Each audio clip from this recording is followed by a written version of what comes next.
I got so much motherfucking design on right now. Break it down, bring it back, make it clap. I got 3 old thoughts, new block, wear that thing. Bitches on my line, and you know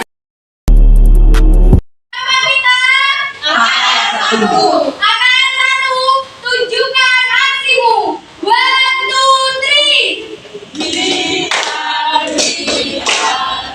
Angkat 1,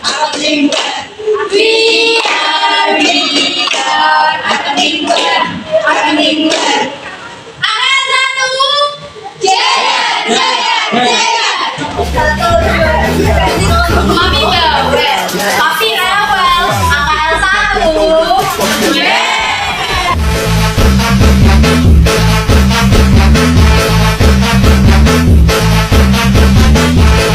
Yuk langsung aja ke materi.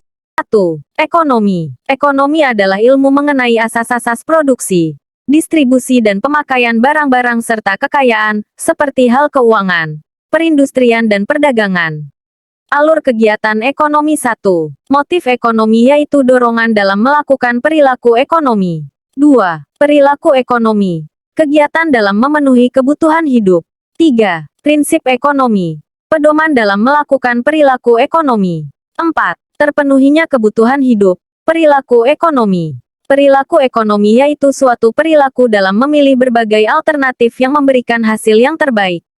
Dengan keterbatasan sumber daya yang dimiliki tersebut, manusia berusaha mengatasi masalah itu dengan melakukan perilaku ekonomi. Perilaku ekonomi terdiri dari 3 konsep. 1. Produksi. Menghasilkan barang dan jasa. 2. Distribusi. Menyalurkan barang dan jasa. 3. Konsumsi. Aktivitas pemakaian barang dan jasa, baik langsung ataupun tidak langsung lingkup perilaku ekonomi. 1. Keluarga. 2. Perusahaan. 3. Negara. Motif ekonomi dapat diartikan sebagai alasan, dorongan, atau motivasi yang mendorong seseorang untuk melakukan berbagai tindakan ekonomi baik dalam lingkup kecil maupun lingkup besar. Tujuan dari motif ekonomi adalah agar seseorang mencapai kemakmuran dan mampu memenuhi berbagai kebutuhan hidupnya. Sifat dari motif ekonomi adalah ada 2 yakni intrinsik dan ekstrinsik. 1. Motif ekonomi intrinsik adalah motivasi yang berasal dari dalam diri individu itu sendiri tanpa adanya dorongan ataupun pengaruh luar. 2. Motif ekonomi ekstrinsik adalah motivasi yang berasal dari luar diri individu. Biasanya, motif ini timbul karena adanya pengaruh lingkungan. Macam-macam motif ekonomi. 1. Motif untuk memenuhi kebutuhan hidup. 2. Motif untuk mendapatkan keuntungan. 3. Motif untuk mendapatkan penghargaan. 4. Motif untuk memperoleh kekuasaan. 5. Motif sosial. 6. Motif produksi barang. 7. Prinsip ekonomi. Pengertian prinsip ekonomi. Prinsip ekonomi adalah panduan dalam kegiatan ekonomi yang mengacu pada upaya memperoleh perbandingan rasional antara usaha dan hasil. Tujuan. Tujuan prinsip ekonomi adalah mencapai perbandingan rasional antara usaha yang dilakukan dan hasil yang diperoleh. Sederhananya, tujuan prinsip ekonomi adalah memaksimalkan keuntungan dan meminimalisir adanya kerugian. A. Produksi. Produksi secara sederhana yaitu kegiatan yang ditujukan untuk menghasilkan barang dan jasa. Produksi adalah kegiatan yang ditujukan untuk menambah atau menciptakan nilai guna suatu barang dan jasa. Tujuan produksi antara lain sebagai berikut. 1. Berupaya untuk memperoleh keuntungan yang sebesar-besarnya. 2. Menghasilkan barang setengah jadi guna memenuhi kebutuhan produksi selanjutnya. 3. Untuk memenuhi kebutuhan konsumen meningkatkan produksi nasional dalam rangka meningkatkan kemakmuran rakyat. 4. Memproduksi barang-barang ekspor berarti meningkatkan sumber devisa negara. 5. Memacu tumbuhnya usaha produksi lain sehingga dapat menyerang pengangguran. 6. Meningkatkan pendapatan masyarakat atau pendapatan negara. Faktor-faktor produksi. Dikutip situs Kementerian Pendidikan dan Kebudayaan Kemendikbud, kegiatan produksi memerlukan unsur-unsur yang dapat digunakan dalam proses produksi yang disebut faktor produksi. Berikut faktor-faktor yang digunakan dalam proses produksi. 1. Sumber daya alam. Sumber daya alam merupakan potensi alam yang dapat dikembangkan untuk proses produksi untuk memenuhi kebutuhan manusia. Sumber daya alam meliputi tanah, air, udara, atau bahan tambang. 2. Sumber daya manusia. Tenaga kerja manusia adalah segala kegiatan manusia baik jasmani maupun rohani dalam proses produksi untuk menghasilkan barang dan jasa maupun suatu barang. Dalam SDM dapat dikelompokkan berdasarkan kualitas, yakni 1. Tenaga kerja terdidik skilled labor. 2. Tenaga kerja terlatih trained labor. 3. Tenaga kerja tak terdidik dan tak terlatih. 3. Sumber daya modal. Modal merupakan uang yang dipakai sebagai pokok untuk berdagang, melepas uang dan sebagainya. Untuk nilai guna suatu barang dapat dilakukan dengan cara A. Mengubah suatu bentuk barang menjadi barang baru. B. Memindahkan suatu barang dari suatu tempat ke tempat lain. C. Mengatur waktu penggunaan barang. D. Menciptakan suatu jasa. Barang-barang yang dihasilkan dalam proses produksi dibedakan menjadi 1. Barang produksi. 2. Barang konsumsi. Keterbatasan yang mempengaruhi suatu produksi, yakni berupa 1. Modal kapital. 2. Sumber daya alam land. 3. Tenaga kerja labor. 4. Kewirausahaan enterprise. Distribusi. Distribusi adalah proses menyalurkan barang dan jasa yang berasal dari produsen sampai pada konsumen. Distribusi yang dilakukan memiliki beberapa tujuan. Antara lain, 1. Menyampaikan barang atau jasa dari produsen ke konsumen. 2. Mempercepat sampainya hasil produksi ke tangan konsumen. 3. Tercapainya pemerataan produksi. 4. Menjaga kontinuitas produksi. 5. Meningkatkan kualitas dan kuantitas produksi. 6. Meningkatkan nilai guna barang dan jasa.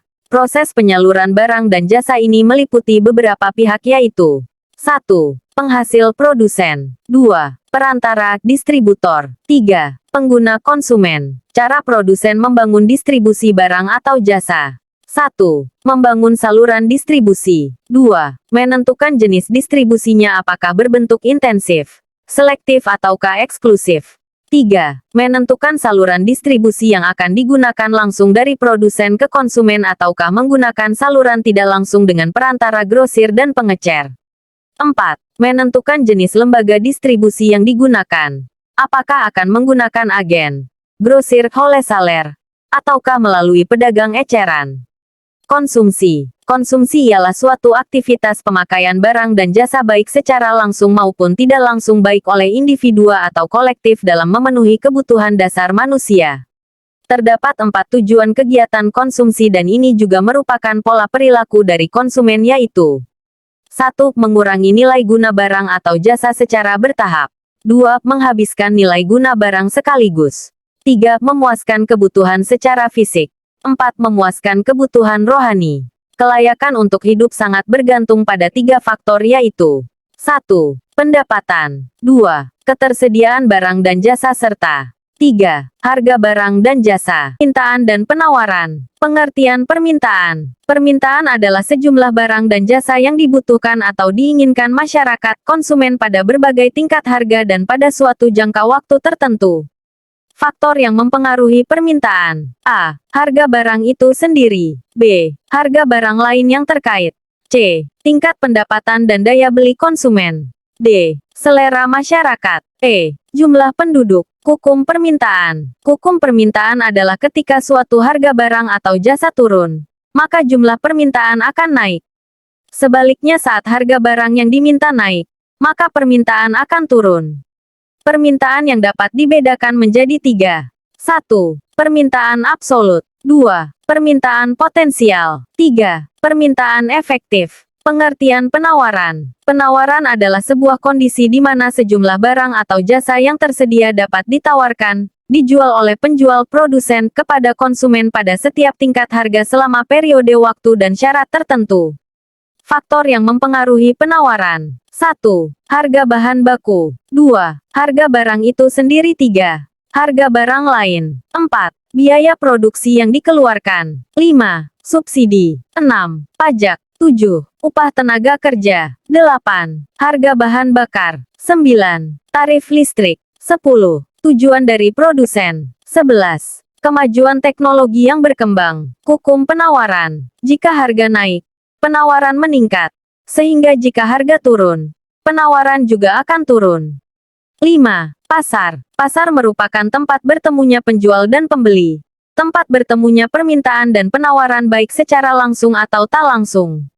Syarat-syarat pasar. 1. Adanya penjual dan pembeli. 2. Adanya barang, jasa. 3. Adanya kesepakatan antara penjual dan pembeli. Pasar memiliki 5 fungsi, yaitu 1. Menetapkan nilai harga, sets value. 2. Pasar mengorganisasikan produksi. 3. Fungsi distribusi. 4. Pasar berfungsi menyelenggarakan penjatahan. 5. Pasar mempertahankan dan menyediakan barang dan jasa untuk yang akan datang. Jenis-jenis pasar. 1. Menurut wujud. A. Pasar konkret. Adalah pasar dengan barang yang diperjualbelikan benar-benar ada serta pembeli dan penjual bertemu secara langsung. B. Pasar abstrak. Adalah pasar melalui interaksi media secara tidak langsung antara penjual dan pembeli. Penjual dan pembeli berada di tempat yang berbeda. Transaksi dilandasi rasa percaya. Serta barang yang diperjualbelikan tidak ada hanya ada sekedar contoh saja. 2. Menurut luas jangkauan. A. Pasar lokal. Adalah pasar yang membeli dan menjual produk dalam satu kota, daerah tempat produk itu dihasilkan. B. Pasar nasional. Adalah pasar sebagai tempat pertemuan antara penjual dan pembeli dari berbagai daerah atau wilayah dalam satu negara. C. Pasar internasional. Adalah pasar yang membeli dan menjual produk dari berbagai negara. D. Pasar regional. Adalah pasar yang daerah pemasarannya meliputi beberapa kawasan tertentu ASEAN. 3. Menurut barang jual beli. A. Pasar konsumsi. Adalah pasar yang menjual barang-barang yang dapat langsung dipakai untuk kebutuhan manusia. B. Pasar barang produksi. Adalah pasar yang memperjualbelikan hal-hal untuk kegiatan produksi, sumber daya produksi. 9. Uang. Pengertian uang secara umum adalah suatu benda yang diterima umum oleh masyarakat sebagai pengukur nilai, penukar dan melakukan pembayaran atas pembelian barang dan jasa. Pada waktu yang bersamaan uang digunakan sebagai penimbun kekayaan. Fungsi asli uang ada 3, yaitu 1. Berfungsi sebagai alat tukar atau medium of exchange yang dapat mempermudah pertukaran. 2. Berfungsi sebagai satuan hitung. 3. Berfungsi sebagai alat penyimpan uang. Fungsi turunan uang ada 5, yaitu 1. Uang sebagai alat pembayaran yang sah. 2. Uang sebagai alat pembayaran utang. 3. Uang sebagai alat penimbun kekayaan. 4. Uang sebagai alat pemindah kekayaan. 5. Uang sebagai alat pendorong kegiatan ekonomi. Syarat uang. 1. Benda harus diterima secara umum acceptability. 2. Bahan pembuatannya harus tahan lama durability. 3. Kualitasnya cenderung sama uniformity. 4. Jumlahnya dapat memenuhi kebutuhan manusia. 5. Tidak mudah dipalsukan scarcity. 6. Mudah dibawa portability. 7. Mudah dibagi tanpa mengurangi nilai divisibility. 8. Memiliki nilai yang cenderung stabil dari waktu ke waktu, stability of value. Jenis uang. A. Menurut bahan pembuatannya. 1. Uang logam. 2. Uang kertas. B. Menurut lembaga yang mengeluarkannya. 1. Uang kartal kepercayaan. 2. Uang giral simpanan di bank. C. Menurut nilainya. 1. Uang penuh full-bodied money. 2. Uang tanda token money. Uang digital, mata uang digital. Uang digital, uang elektronik atau mata uang elektronik, adalah seluruh mata uang, atau aset serupa uang yang utamanya dikelola, disimpan, atau dapat ditukar melalui sistem komputer digital, terutama melalui jaringan internet.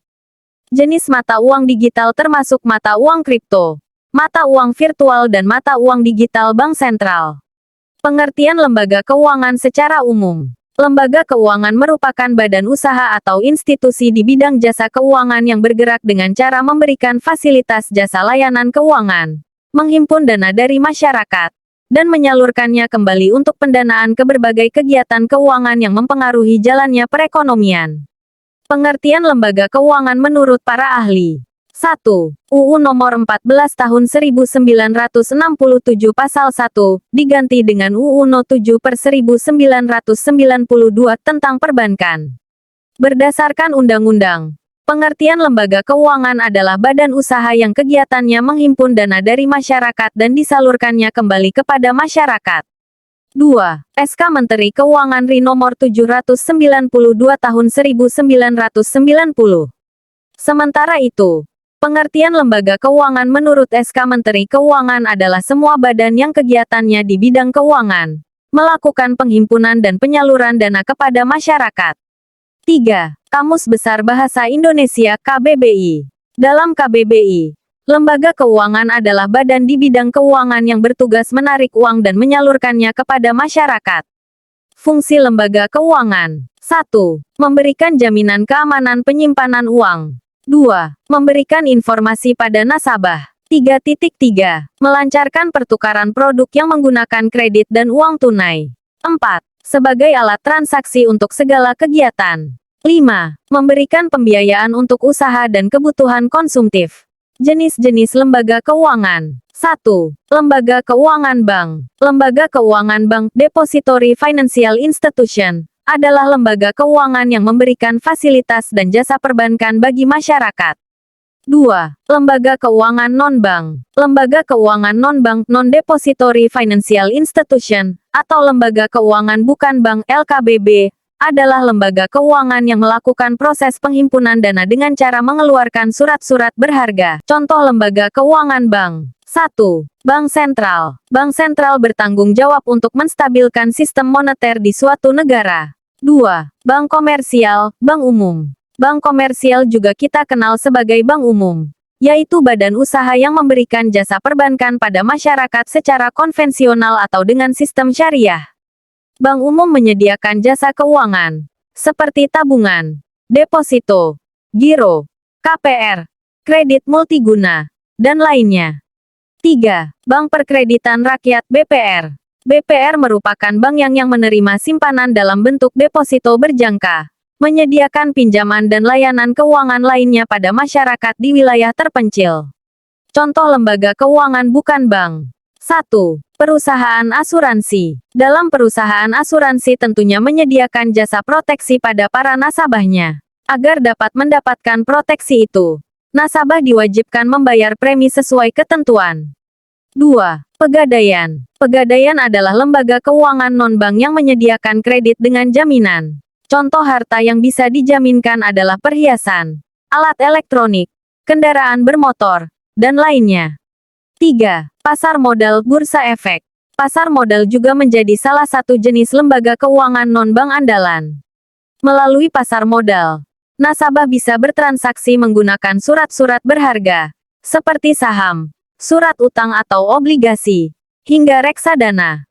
4. Koperasi simpan pinjam. Koperasi merupakan lembaga keuangan bukan bank yang memberikan jasa simpan pinjam kepada anggotanya dengan bunga yang relatif rendah, sehingga membebaskan masyarakat dari rentenir dan dapat mengelola uang secara lebih produktif. Manfaat lembaga keuangan. 1. Memudahkan transaksi dengan menjadi lintas pembayaran. 2. Menyediakan uang tunai dengan penarikan melalui ATM. 3. Mengalihkan aset untuk memperoleh keuntungan. 4. Relokasi pendapatan untuk digunakan di masa depan. Peran lembaga keuangan dalam perekonomian. Lembaga keuangan seperti bank sentral memiliki peranan sebagai pencetak uang rupiah yang dipergunakan sebagai alat pembayaran sah, dengan tujuan untuk mempermudah transaksi keuangan di antara masyarakat dalam perekonomian makro suatu negara. Lembaga keuangan bank komersial memiliki tugas untuk menerbitkan cek yang berguna untuk mempermudah transaksi yang dilakukan oleh nasabah. Lembaga keuangan juga bisa berperan sebagai broker, pialang, atau dealer yang bertugas untuk meningkatkan efisiensi di antara kedua belah pihak dengan nasabah. Lembaga keuangan turut berperan dalam membantu penyaluran dana dari sektor rumah tangga kepada peminjam, secara tak terbatas dan tanpa dikenal oleh pemilik dana. Biaya transaksi dan biaya informasinya sendiri lebih rendah, dibandingkan jika peminjam harus mencari serta melakukan transaksi secara langsung. Lembaga keuangan juga memiliki peran untuk mengurangi risiko kerugian yang mungkin dialami oleh pemilik dana atau penabung. Rugi yang dimaksud adalah tidak dibayarkan kembali uang simpanan milik nasabah, di mana hal ini tidak akan terjadi karena adanya strategi lembaga keuangan dalam mengatur berbagai alokasi dana. Bring it down, make it clap. I got 3 old thoughts, new guap,